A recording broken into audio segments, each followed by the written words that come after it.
melanjutkan materi yang selanjutnya, yaitu tentang pengertian aktivitas pendanaan atau bisa disebut financing activities. Aktivitas pendanaan yaitu metode yang digunakan dalam perusahaan untuk mendapatkan uang guna membayar kebutuhan perusahaan. Aktivitas pendanaan juga dapat diartikan sebagai aktivitas yang mengakibatkan perubahan dalam jumlah serta komposisi dan pinjaman perusahaan. Materi yang selanjutnya yaitu tentang pendanaan utang atau kewajiban. Kewajiban atau liabilities merupakan klaim pihak luar atas aset dan sumber daya perusahaan kini dan masa depan. Kewajiban dapat berupa pendanaan atau operasi dan biayanya biasanya didahulukan daripada pemegang ekuitas. Dan dalam kewajiban terdapat dua macam, yaitu yang pertama ada kewajiban lancar atau bisa disebut jangka pendek, yang merupakan kewajiban pelunasannya itu memerlukan penggunaan aset lancar atau munculnya kewajiban lancar lainnya. Periode yang diharapkan untuk menyelesaikan adalah periode yang mana lebih panjang antara 1 tahun atau siklus operasi perusahaan. Dan yang selanjutnya yaitu ada kewajiban tak lancar atau jangka panjang yang merupakan kewajiban jatuh temponya tidak dalam waktu 1 tahun atau siklus operasi. Yang mana lebih panjang kewajiban meliputi pinjaman, obligasi, utang, dan wesel bayar. Kewajiban tak lancar beragam bentuknya dan penilaian serta pengukurannya memerlukan pengungkapan atas seluruh batasan dan ketentuan yang meliputi tingkat bunga, tanggal jatuh tempo, hak konversi, fitur penarikan, provisi subordinasi, jaminan, persyaratan menyisihkan dana pelunasan dan provisi kredit berulang. Sekian dari materi yang saya sampaikan. Terima kasih. Baik, saya Vipka Junita. Di sini saya akan melanjutkan materi yaitu analisis pendanaan utang atau kewajiban. Di mana di sini auditor merupakan satu sumber keyakinan dalam identifikasi dan pengukuran kewajiban.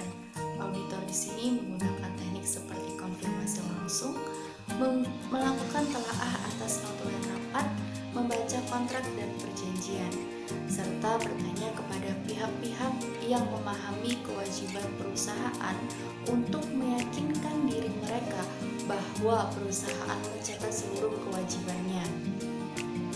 Sumber keyakinan lain yaitu ada akuntansi berpasangan atau ayat berganda yang mensyaratkan adanya jurnal penyeimbang antara perolehan aset, sumber daya, atau biaya dengan kewajiban atau pembebanan sumber daya. Keakuratan dan kewajaran jumlah utang ini dapat dicek dengan rekonsiliasi jumlah utang dengan pengungkapan beban bunga dan pembayaran bunga. Setiap perbedaan yang tidak dapat dijelaskan memerlukan analisis lebih lanjut atau memerlukan penjelasan manajemen. Jika kewajiban ini dinyatakan lebih rendah dari seharusnya, kita harus mewaspadai penyajian laba lebih tinggi dari yang seharusnya karena beban yang lebih rendah atau ditangguhkan. Di sini kita harus menganalisis penjelasan tentang ketentuan, kondisi, dan batasannya. Hasil analisis ini dapat mempengaruhi penilaian kita atas risiko dan pengambilan perusahaan. Yang selanjutnya itu ada sewa. Pengertian dari sewa di sini merupakan bentuk pendanaan yang populer khususnya dalam beberapa industri tertentu. Nah, sewa atau lease ini merupakan perjanjian kontraktual antara pemilik atau lessor dan penyewa lease. Perjanjian tersebut memberikan hak kepada lease untuk menggunakan aset yang dimiliki lessor selama masa sewa. Sebagai balasannya, lease di sini membayar sewa yang disebut pembayaran sewa minimum, di mana dalam perjanjian mewajibkan lease untuk membayar selama periode yang telah ditentukan. Sewa di sini dibagi menjadi 3, yaitu yang pertama ada sewa operasi. Sewa operasi adalah sewa selain sewa pembiayaan, serta jika sewa tidak mengalihkan secara substansial seluruh resiko dan manfaat terkait dengan kepemilikan aset. Yang kedua ada sewa pembiayaan, di mana sewa yang mengalihkan secara substansial seluruh resiko dan manfaat yang terkait dengan kepemilikan suatu aset. Hak milik pada akhirnya dapat dialihkan ataupun juga tidak dapat dialihkan. Yang ketiga yaitu ada sewa yang tidak dapat dibatalkan, yaitu sewa yang hanya bisa dibatalkan jika terdapat persetujuan dari lessor serta jika lease mengadakan perjanjian sewa baru atas aset yang sama atau aset yang setara dengan lessor yang sama. Baik, itulah materi yang dapat saya sampaikan. Materi selanjutnya akan disampaikan oleh rekan saya. Terima kasih. Assalamualaikum warahmatullahi wabarakatuh. Perkenalkan, nama saya Ridho Rizky, NPM 1951 Di sini saya akan melanjutkan presentasi dari rekan saya yaitu Dr. Disna. Di sini saya akan menyampaikan presentasi yang berjudul kontingensi dan komitmen. Apa sih yang dimaksud kontingensi dan komitmen? Kontingensi dan komitmen adalah kontingensi merupakan keuntungan dan kerugian potensial di mana penyelesaiannya tergantung pada satu atau lebih peristiwa di masa depan. Nah, adapun kerugian kontingensi yang disebut kewajiban kontingensi atau syarat, yaitu merupakan klaim potensial atas sumber daya perusahaan. Kewajiban kontingent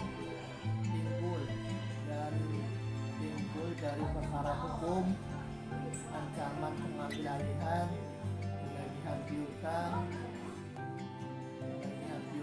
klaim atas garansi produk atau kerusakan produk, garansi kinerja, dan perhitungan pajak, risiko yang diasuransikan sendiri, dan kerugian properti akibat bencana. Nah, adapun komitmen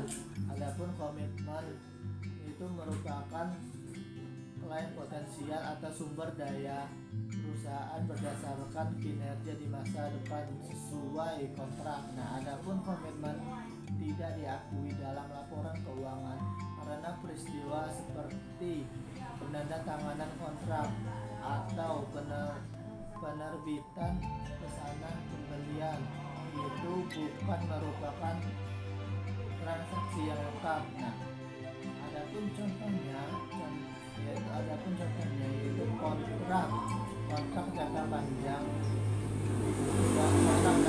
yang tidak dibatalkan untuk membeli barang atau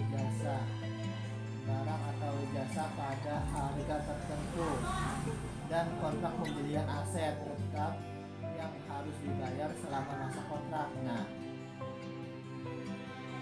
dan dari kesimpulan yang saya paparkan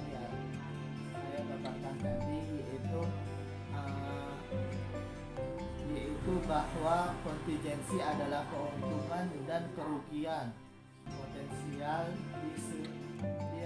diselesaikan dengan satu atau lebih peristiwa di masa depan. Nah, adapun komitmen